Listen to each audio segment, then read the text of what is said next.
నమస్తే, welcome to మహిళా ఆరోగ్యం. నేను మా యాంకర్ ఉష. వ్యాక్సిన్స్ చాలా మంది డిలే చేస్తూ ఉంటుంటారు. వ్యాక్సిన్స్లో పుట్టినప్పటి నుంచి పిల్లలు 10 years వరకు ఒక్కొక్క వ్యాక్సిన్ చాలా ఇంపార్టెంట్ అని ప్రతి డాక్టర్ మనకు చెప్తూనే ఉంటుంటారు. అసలు ఎన్ని వ్యాక్సిన్స్ ఉంటుంటాయి, వ్యాక్సిన్ డిలే చేయడం వల్ల వచ్చే ప్రాబ్లమ్స్ ఏంటి అన్న వాటిపైన మనతో పాటు పీడియాట్రిషియన్ డాక్టర్ అరవింద లోచని గారు ఉన్నారు. ఆవిడని అడిగి తెలుసుకుందాం. నమస్తే మ్యామ్. నమస్తే. వ్యాక్సిన్స్ కంప్లీట్గా చెప్తూ ఉంటుంటారు. వ్యాక్సిన్స్ అనేది అసలు మిస్ చేయొద్దు, డేట్ టు డేట్ కన్ఫర్మ్గా వచ్చి వేయించుకోండి, చాలా ఇంపార్టెంట్ అని చెప్తూ ఉంటుంటారు. అసలు అంటే ఎన్ని వ్యాక్సిన్స్ ఉంటాయి అంటారు, ఇందులో ఏది ఇంపార్టెంట్, మిస్ చేయడం వల్ల వచ్చే అనర్థాలు ఏంటి? సో వ్యాక్సిన్స్ అనేవి ఫస్ట్ ఆఫ్ ఆల్ మనకి ఇన్ఫెక్షన్ని ప్రివెంట్ చేయడానికి కోసం హెల్ప్ అయ్యేవండి. వ్యాక్సిన్స్ అనేది చాలా రీసెర్చ్ తర్వాత పిల్లల్లో ఎప్పుడెప్పుడు ఏ వ్యాక్సిన్స్ ఇవ్వాలి అన్న దాని మీద మనకి గైడ్ లైన్స్ ఉన్నాయి. మనం ఫాలో అయ్యేది ఇండియన్ అకాడమీ ఆఫ్ పీడియాట్రిక్స్ అనే బాడీ ఇచ్చిన గైడ్ లైన్స్ని ఫాలో అవుతుంటాం. దీంట్లో గవర్నమెంట్ ఇచ్చే వ్యాక్సిన్స్ కూడా ఉన్నాయి. ఈ ఐఏపీ వ్యాక్సిన్స్ని ప్రైవేట్ వ్యాక్సిన్స్ అంటూ ఉంటాం అనమాట. ఈ వ్యాక్సిన్ అది ఏదైనా సరే పిల్లల్లో ఇన్ఫెక్షన్స్ రాకుండా ప్రొటెక్ట్ చేయడానికి చాలా దోహదపడుతూ ఉంటాయి. ఓకే. సో నార్మల్గా మనం బేబీ పుట్టగానే చూసుకుంటే మనం ఇచ్చే వ్యాక్సిన్ ఏంటి అంటే BCG అంటాం. లెఫ్ట్ షోల్డర్కి, లెఫ్ట్ అప్పర్ ఆర్మ్కి ఇచ్చేస్తాము. సో అది ఒక 3 months తర్వాత అది చిన్న బొడిపలాగా అయ్యి తర్వాత స్కార్ ఫామ్ అవుతుంది. సో ఇది ట్యూబర్క్లోసిస్ ప్రివెన్షన్కి ఇస్తారు. అలాగే బేబీ పుట్టిన తర్వాత పోలియో డ్రాప్స్ అనేవి కూడా ఇస్తాము. సో ఇది కూడా బేబీకి పక్షవాతం, ఆ పోలియో అనేది రాకుండా కంపల్సరీగా ఇస్తారు. Next hepatitis B. ఈ 3 బర్త్ అప్పుడు ఇచ్చే వ్యాక్సిన్స్ అనమాట. దాని తర్వాత లైక్ DPT ఇంజెక్షన్స్ కానీ కాంబినేషన్ వ్యాక్సిన్స్ అంటాం. సో ఇవన్నీ కాంబినేషన్ వ్యాక్సిన్స్ ఎందుకు ఇస్తారు అంటే అన్నిసార్లు బేబీకి గుచ్చకుండా అన్ని కలిపి ఒక 6-in-1 కాంబినేషన్ వ్యాక్సిన్స్ అని దొరుకుతాయి. అన్ని కలిపి ఒకే దానిలో ఒక 6 diseasesకి సంబంధించి ఒకే ఇంజెక్షన్తో ఇచ్చుకోవచ్చు. ఓకే. సో అలా 6 వారాలకి, 10 వారాలకి, 14 వారాలకి వ్యాక్సిన్స్ ఉంటాయి. దీని తర్వాత మళ్ళీ 6 monthsకి, 9 monthsకి MMR అని ఇస్తాం. 9 monthsకి, మళ్ళీ 1 yearకి, 13 monthsకి, ఇలా చూసుకుంటూ వెళ్తే మనకి ఆల్మోస్ట్ 2 years వరకు కొంచెం రెగ్యులర్ గానే వ్యాక్సిన్స్ అనేవి ఉంటూ ఉంటాయి. సో ఇవన్నీ టైం టు టైం మనం అంటే ఏ టైంలో ఏ వ్యాక్సిన్ ఇవ్వాలి అనే దాని మీద చాలా గైడ్ లైన్స్ ఉన్నాయి. ఎందుకు ఇవ్వాలి అన్న దానికి కూడా చాలా ఎవిడెన్స్ అనేది ఉంది. సో ఈ టైంకి ఈ వ్యాక్సిన్స్ అనేది డిలే చేయకుండా మాక్సిమం ఇప్పించుకోవడం అనేది పేరెంట్స్ గా మన బాధ్యత. సో ఇప్పుడు చాలా వ్యాక్సిన్ రిలేటెడ్ చాలా డౌట్స్ అడుగుతూ ఉంటారు. వ్యాక్సిన్ డిలే అవ్వడానికి చాలా రకాల కారణాలు కూడా చెప్తూ ఉంటారు. సో కోల్డ్ ఉందని చెప్పి, కాఫ్ ఉందని, సో కొంచెం ఒంట్లో నలతగా ఉంది బాబుకి అని అలా కూడా రారనమాట. సో ఇదేమీ అవసరం లేదు. యాక్చువల్లీ పిల్లలకి ఫీవర్ ఉంటే తప్ప, లైట్గా కోల్డ్ ఉన్నా, కాఫ్ ఉన్నా వ్యాక్సిన్స్ అనేవి డిలే చేయకుండా వేయించుకుంటూ ఉండొచ్చు అనమాట. ఓకే. సో మనం ఆ షెడ్యూల్ అనేది గుర్తుపెట్టుకొని కరెక్ట్గా టైం టు టైం వెళ్ళి వ్యాక్సిన్స్ వేయించుకుంటూ ఉంటే పిల్లలకి ఈ సీరియస్ ఇన్ఫెక్షన్స్ అంటే ఇప్పుడు మీరు అడిగారు ఏ ఇన్ఫెక్షన్స్కి వ్యాక్సిన్స్ అనేవి ఉన్నాయని. ఫస్ట్ ఆఫ్ ఆల్ మనం డిస్కస్ చేసుకున్నట్టుగా ట్యూబర్క్లోసిస్కి, పోలియోకి, హెపటైటిస్ అంటే లివర్ సంబంధించిన డిసీజెస్ రాకుండా అందులో హెపటైటిస్ A, B అని, అండ్ బ్రెయిన్ ఫీవర్ సంబంధించినవి జపానీస్ ఎన్కెఫలైటిస్ అంటాము, మెనింగోకాకల్, ఈ 2 బ్రెయిన్ ఫీవర్ ని కాజ్ చేస్తూ ఉంటాయి. సో దానికి సంబంధించి సివియర్ న్యూమోనియాకి సంబంధించి సో గవద బిళ్ళలు అంటాము, మీజిల్స్, మమ్స్ అంటాము, రుబెల్లా, సో ఇలాంటి వాటన్నిటికీ, చికెన్ పాక్స్, టైఫాయిడ్, అన్ని రకాల డిసీజెస్ కి వ్యాక్సిన్స్ అనేవి ఉన్నాయి. సో ఇవన్నీ మాక్సిమం మనం ఆ టైం టు టైం వేయించుకుంటూ పిల్లలకి ప్రొటెక్షన్ ఇవ్వడం అనేది మంచిది. సో ఇందులో నెక్స్ట్ డౌట్ ఏమొస్తుంది అంటే గవర్నమెంట్ షెడ్యూల్ని ఫాలో అవ్వాలా, ప్రైవేట్ వ్యాక్సిన్స్ ఫాలో అవ్వాలని. గవర్నమెంట్ వైజ్ ఏంటంటే వాళ్ళు చాలా మంది పిల్లలకి అంటే కొన్ని క్రోర్స్ ఆఫ్ పిల్లలకి వ్యాక్సిన్స్ అనేవి ఇవ్వాలి కాబట్టి అందులో ఏదైతే బాగా సీరియస్ ఎఫెక్ట్స్ అనేవి ఉంటాయో దాన్ని పరిగణలోకి తీసుకొని, ప్లస్ లాజిస్టిక్ డిఫికల్టీస్ ఉంటాయి అంటే వ్యాక్సిన్ని సేఫ్గా అన్ని ప్రాంతాలకి తరలించాలి, పిల్లలందరికీ ఇవ్వాలి, వీటన్నిటిని పరిగణలోకి తీసుకొని వాళ్ళు కొన్ని బేసిక్ ఇన్ఫెక్షన్స్కి వాళ్ళు వ్యాక్సిన్స్ అనేవి కవర్ చేస్తూ ఉంటారు. రోటా వైరస్ అంటే డయేరియా ప్రివెన్షన్ వ్యాక్సిన్.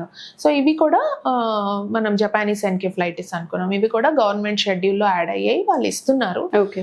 కాకపోతే ఇవి కాకుండా కొన్ని లైక్ ఇప్పుడు మనం డిస్కస్ చేసుకున్నట్టు టైఫాయిడ్ కానీ, చికెన్ పాక్స్ కానీ, సో ఇలాంటివి గవర్నమెంట్ షెడ్యూల్లో ఉండవు. సో బేసిక్ వ్యాక్సిన్స్ అనేవి వాళ్ళు ఇస్తూ ఉంటారు. సో అవైనా కూడా వేయించుకోవచ్చు, కానీ ఇట్ ఈస్ ఆల్వేస్ బెటర్ ఏంటంటే ఆప్షనల్ వ్యాక్సిన్స్ కూడా తీసుకోవడం వల్ల పిల్లల్లో అధిక వ్యాధి నిరోధక శక్తి అనేది ఉంటుంది. ఓకే. సో అందుకని వి రికమెండ్ అన్ని వ్యాక్సిన్స్ తీసుకోండి అని మనం రికమెండ్ చేస్తాం. ఎందుకంటే ఇప్పుడు చికెన్ పాక్స్ సివియర్గా వచ్చినా కూడా పిల్లలు సఫర్ అవుతారు. సో జస్ట్ మనం వాళ్ళకి ప్రొటెక్షన్ ఇవ్వడం కోసం కొంచెం few thousands of rupees extra అవ్వడం గురించి ఎక్కువ ఆలోచించకుండా అన్ని వ్యాక్సిన్స్ అనేవి ఇప్పించుకోవడం అనేది మంచిది. ఓకే. నెక్స్ట్ ఇంకొక డౌట్ అడుగుతూ ఉంటారు, అంటే పెయిన్ఫుల్ వ్యాక్సిన్స్ బెటరా పెయిన్లెస్ బెటరా అన్నట్టు. సో పెయిన్ఫుల్ వ్యాక్సిన్స్ అంటే స్వెల్లింగ్, పెయిన్, ఫీవర్, దానికి ఉండే సైడ్ ఎఫెక్ట్స్ అనేవి కూడా ఎక్కువగా ఉంటాయి కాబట్టి పెయిన్లెస్ వ్యాక్సిన్ ప్రిఫర్ చేస్తూ ఉంటాము. అంటే ఒక వ్యాక్సిన్ పెయిన్ఫుల్ వ్యాక్సిన్ ఇప్పించుకున్నా కూడా ఆ సిరీస్లో మిగిలినవి పెయిన్లెస్ వ్యాక్సిన్స్ ప్రిఫర్ చేయడం అనేది మంచిది. ఓకే, రెండింటికి ఎఫెక్ట్ అనేది సేమ్గా ఉంటుంది. మీరు అన్నట్టుగానే చాలా మంది వ్యాక్సిన్స్ సడన్గా మానేస్తారు, ఒక 1 year కంటిన్యూ చేసి తర్వాత కారణాలు ఏవైనా అయి ఉండొచ్చు మానేస్తూ ఉంటుంటారు. అలా సడన్గా వ్యాక్సిన్స్ మానేయడం వల్ల పిల్లలకి ఏమన్నా అంటే ఇబ్బందులు వచ్చే అవకాశం ఉంటుంది అంటారా? ఇంకా ఈ కాలంలో కూడా అంటే వ్యాక్సిన్స్ ఎందుకు వేయించాలి అని ఆలోచించే వాళ్ళు ఉన్నారండి. ఇంకా స్టిల్ మనం అనుకుంటాం చాలా మంది వ్యాక్సిన్స్ అని వేయించుకుంటున్నారు, బట్ స్టిల్ ఎందుకు వ్యాక్సిన్స్ వేయించుకోవాలి, వేయించకపోతే ఏమవుతుంది అన్నట్టు నేను కూడా చూశాను. లైక్ కొంతమంది పేరెంట్స్ అసలు ఏ వ్యాక్సిన్సే వేయించుకోకుండా ఉండే వాళ్ళు ఉన్నారు.